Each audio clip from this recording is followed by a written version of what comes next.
안녕하세요. 하루 필수 말씀 충전 하필 큐티 조종환입니다. 오늘 함께 나눌 하나님 말씀은 역대하 19장 4절에서 11절 말씀입니다. 여호사밧은 예루살렘에 살면서 브엘세바에서부터 에브라임 산간 지역에 이르기까지 민정을 살피러 다녔으며 백성들을 주 그들의 조상의 하나님께 돌아오게 하였다.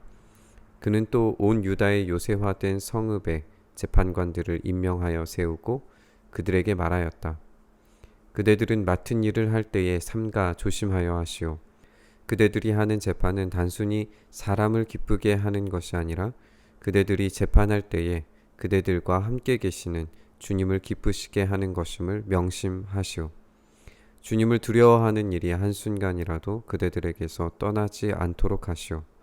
주 우리의 하나님께서는 불의하지도 않으시며 치우침도 없으시며 뇌물을 받지도 않으시니 재판할 때에 삼가 조심하여 하도록 하시오. 이 밖에 예루살렘에서도 여호사밧이 레위인들과 제사장들과 이스라엘 가문의 족장들 가운데에서 사람을 뽑아 재판관으로 임명하여 주님의 법을 어긴 경우를 포함하여 예루살렘에 사는 모든 주민의 송사를 재판하게 하였다. 그는 재판관들에게 다음과 같은 명령을 내렸다. 그대들은 이 일을 주님을 두려워하는 마음으로 성실하게 온 마음을 다하여 수행해야 하오. 어느 성읍에서든지 동포가 사람을 죽이거나 법이나 계명이나 율례나 규례를 어겨서 재판관들에게 송사를 제기해 오면 재판관들은 그들에게 경고하여 주님께 범죄하지 않도록 하시오. 그렇지 않으면 주님의 진노가 그대들 재판관들 그대들의 동포에게 내릴 것이오. 내가 시킨 대로 하면 그대들에게 죄가 없을 것이오. 주님께 예배드리는 모든 문제는 아마랴 대제사장이 최종 권위를 가지고 결정을 내릴 것이며 왕에게 속한 모든 문제에 관련된 것은 유다 지파의 우두머리 이스마엘의 아들 스바디아가 최종 권위를 가지고 결정을 내릴 것이오. 레위 사람들은 법정에서 결정된 사항들이 실행되는 것을 감독하는 관리의 책임을 질 것이오. 용기를 내어 이 모든 지시를 잘 실행하시오. 주님께서는 공의를 이루는 사람들의 편을 드신다는 것을 명심하시오. 네, 오늘은 여호사밧의 개혁의 이야기를 우리가 함께 나누게 됩니다.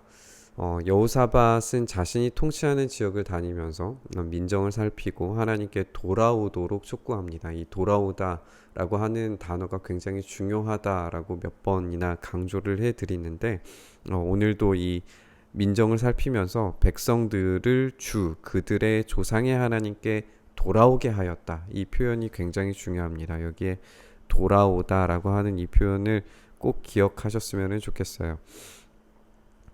하나님께서 이 돌아오게 하는 것도 하나님 편에 서지 않고 또 하나님을 싫어하는 자들의 편에 서서 그들을 통해 얻는 이득을 사랑했던 삶으로부터 돌이킴을 백성 저변에서부터 백성들이 하나님께로 돌아오게 만드는 것부터 개혁은 시작되게 한다라고 그렇게 시작을 합니다.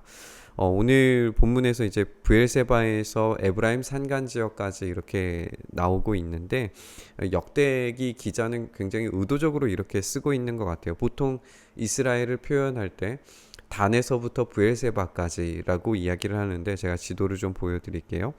여기에 보시면 이제 브엘세바가 이스라엘 전체 지역에서 맨 아래쪽에 위치해 있고 그리고 단은 어디냐면 여기가 지금 보이는 이 산간 지역이 지금 헬몬산입니다. 가장 북쪽에 있는 헬몬산 그리고 그 바로 아래가 이제 단 지역인데 이 단에서부터 브엘세바까지라고 보통 이스라엘을 표현을 하는데 오늘 본문에서는 의도적으로 브엘세바에서 에브라임 산간 지역은 여기 경계선에 있는 이 예루살렘 위쪽 지역이 에브라임 지역이에요. 그러니까 브엘세바에서부터 아래에서부터 위쪽으로 이렇게 의도적으로 바꾸어서 이야기를 하고 있는 것을 발견을 하게 됩니다. 왜 이런 표현을 썼는지 조금 더 읽어보면 그게 이런 의도가 분명하게 보여질 것 같아요. 우리 5절을 함께 보시면 5절에서 이제 온 유다의 요새화된 성읍의 재판관들을 임명하여 세우고라고 이렇게 표현을 하고 있는데 지금 온 유다에 흩어져 있는 각 요새화된 성읍, 지역에 있는 성읍들부터 재판관을 임명하는 장면을 보게 됩니다. 그리고 6절을 보면은 이들에게 이제 재판을 어떻게 해야 되는지에 대한 명령, 권면 또 그런 이야기들을 하게 되는데, 이스라엘의 법정의 힘은 어떤 독자적인 힘이 아니라 하나님의 통치에 의존하고 그것을 표현하는 방식으로 이루어져야 한다라고 그렇게 이야기를 합니다. 정의로운 판결은 하나님께로부터 나오는 것이고 하나님의 판결임이 인정되는 방식으로 행해져야 됩니다.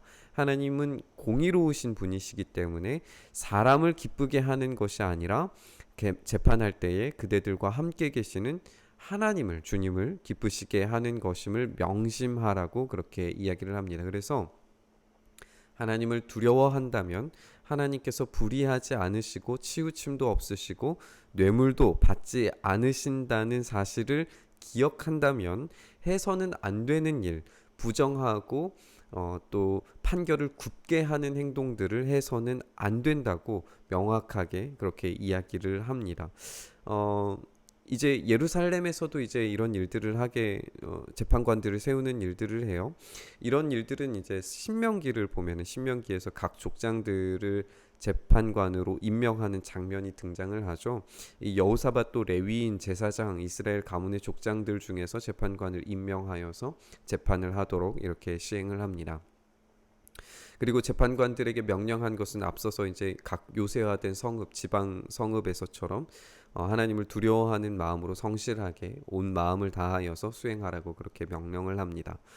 재판관들에게 송사를 제기했을 때 그들이 먼저 하나님 앞에 범죄하지 않도록 하는 것이 우선이라고 이렇게 표현을 해요. 우리 10절을 보시면 재판관들에게 송사를 제기해 오면 재판관들은 그들에게 경고하여 주님께 범죄하지 않도록 하시오라고 하나님께 먼저 범죄하지 않도록 하는 것이 우선해야 된다라고 그렇게 말하고 있습니다. 그렇지 않을 때에는 재판관들 그리고 동포들에게 하나님의 진노가 임하게 될 것입니다.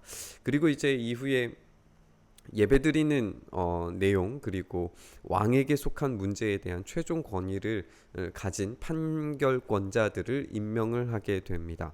레위 사람들이 법정에서 결정된 사항들이 이제 실행되는 것을 감독하는 관리 책임을 맡게 되는데 이 우림과 둠밈을 통하여서 이것이 정말 하나님의 뜻인지 아닌지 최종 어떤 권위를 갖는 그런 감독하는 관리 책임을 갖도록 이렇게 맡기게 됩니다. 이렇게 해서 이 먼 지역에 있는 성의 책임자들로부터 왕에 이르기까지 그리고 레위인들을 통하여서 하나님의 뜻을 구하는 책임자를 세우는 일까지 확정을 하고 하나님께서 이 시스템 속에서 공의를 드러내실 수 있도록 용기를 내요. 오늘 11절 이 마지막 부분에 보면 용기를 내요. 이 지시사항, 모든 지시사항들을 잘 시행하라 라고 이렇게 명령을 합니다. 우리는 때로 개혁이 위로부터 아래에 이른다고 생각을 하기 쉽습니다. 정권이 교체가 되거나 또 헤드십, 리더십이 바뀌게 될 때 가시적인 변화가 나타난다라고 생각을 하기 쉬운 것 같아요. 그런데 오늘 이 여호사밧의 개혁은 좀 달랐어요. 철저히 아래에서부터의 위로의 개혁을 보여줍니다. 백성들로부터 각 성읍에서 그리고 예루살렘으로 그리고 예루살렘에서 최종 결정권자 그리고 하나님의 뜻임을 묻는 레위인까지 이렇게 아래에서부터 위로 올라가는 개혁을 지금 시도하고 있는 것을 보여줘요. 민초들에서부터 하나님을 두려워하도록 가르치고 판결하고 그것을 가지고 중앙으로 가져올 때 진정한 하나님의 공의가 드러나는 단계가 세워진다고 여호사밧은 생각을 했던 것 같아요. 그래서 브엘세바에서부터 에브라임 산지까지라고 하는 이 의도적인 지리 묘사가 이런 아래에서부터의 개혁을 가시적으로 보여주는 것 같습니다. 우리의 삶의 개혁도 어떻게 보면 아래에서부터 위로의 개혁이 필요하지 않을까 생각을 해봅니다. 우리의 작은 습관들부터 고쳐나가야 진짜 삶의 변화는 일어납니다. 오늘 작은 습관 하나하나 하나님 앞에서 행동하고 바꿔나가기 시작할 때 우리의 삶 속에 진정한 개혁이 일어날 줄 믿습니다. 오늘 그 작은 것에서부터 시작된 진정한 개혁이 여러분들의 삶 속에 있기를 우리가 소망하면서 이 말씀 묵상했으면 좋겠습니다.